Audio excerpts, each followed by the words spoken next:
O mercado financeiro está na expectativa para a super quarta, com decisões sobre os juros aqui no Brasil e também nos Estados Unidos. A nossa entrevistada agora, economista Carla Beni. Tudo bem, Carla? Como vai? Muito obrigado mais uma vez pela participação aqui na Jovem Pan. Bem-vinda. Obrigada, boa noite. É um prazer estar aqui com vocês. Bom, é possível dizer que a expectativa para a queda dos juros nos Estados Unidos é uma expectativa mais confiável do que uma possível alta dos juros aqui no Brasil? Se fala em até 0,25 ponto percentual, o que seria uma primeira alta depois de 2 anos? Olha, com relação à taxa de juros nos Estados Unidos, inclusive hoje eu estava lendo que alguns senadores democratas enviaram uma carta ao Banco Central solicitando, inclusive, um corte de 0,75 ponto percentual. Então, que a taxa de juros vai cair é o que se espera nos Estados Unidos, né? O montante, se vai ser 0,25 ou meio, que é mais ou menos o que se espera, essa daí é algo mais tranquilo do que imaginar o que nós vamos ter aqui com relação ao Banco Central. Então, sem dúvida nenhuma, a sua questão ela é muito boa, porque os Estados Unidos está mais fácil da gente imaginar o que vai acontecer do que com o Brasil.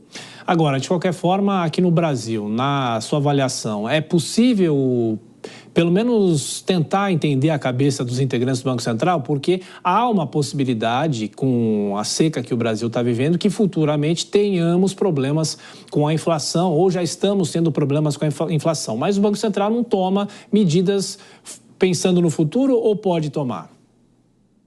No caso das secas, essa inflação que viesse, vamos supor que ela venha para os próximos IPCAs, ela é um tipo de inflação. A inflação tem várias causas. No caso dessa, é um choque de oferta. E aí, eu vou até dar um exemplo bem simples. Subir a Selic não faz chover nem apagar fogo.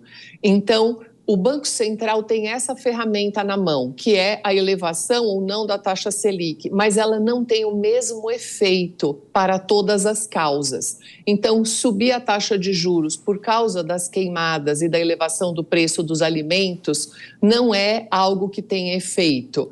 Então, essa reunião ela vai ser bem interessante para a gente saber se o Banco Central vai ceder à pressão do mercado financeiro, basicamente. E de que forma também, né? Porque a primeira reunião com a indicação de Gabriel Galípolo para o comando do Banco Central. Isso causa algum tipo de estresse no mercado financeiro? Não, eu acho que isso daí já foi algo que já foi, digamos assim, né? Usar o termo que o mercado financeiro gosta, ele já foi precificado. Né? Então, isso daí já se sabe, já é dado. Ele já é o diretor de política monetária, então ele não é alguém que vai entrar no Banco Central a partir do ano que vem. O que a gente precisa realmente, seriamente discutir no país é que nós estamos com uma taxa real de juros, ou seja, a Selic descontada da inflação, há muito tempo num patamar muito fora do nosso padrão, ou seja, hoje nós temos uma taxa real de juros mais elevada do que da Rússia, que está 2 anos em guerra.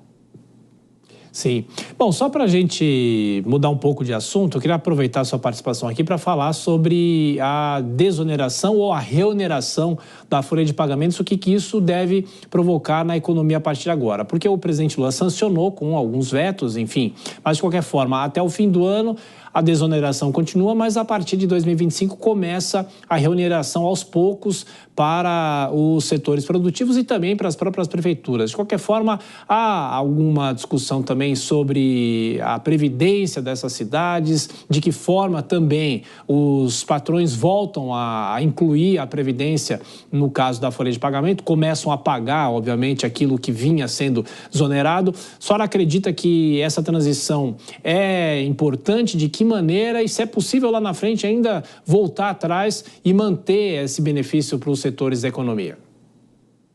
A manutenção ou não, lá na frente, ela vai ser muito mais uma questão política até do que fiscal ou previdenciária. Então, isso vai depender das negociações lá na frente no momento. O que a gente observa é que nós não temos dados empíricos que realmente comprovem que essa desoneração, de fato, provocou elevação dos postos de trabalho.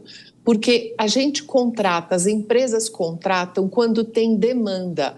Ou seja, se o mercado está aquecido, se você tem para quem vender seus produtos, seus serviços. Você não contrata só porque reduziu a carga tributária da folha. Então, isso daí é uma certa fantasia a esse respeito, de que se você reduzir a carga tributária da folha, você vai elevar o número de postos de trabalho. Politicamente, esse é um discurso muito interessante, no entanto que ele foi feito lá atrás, você fez a desoneração e agora a gente está observando, Tiago, a dificuldade que é retomar e resgatar isso. Se a economia continuar aquecida como está, aí sim você leva os postos de trabalho, muitas vezes independente até da carga tributária.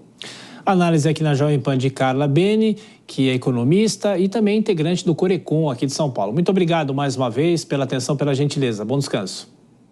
Obrigada, bom descanso, boa noite. Obrigado.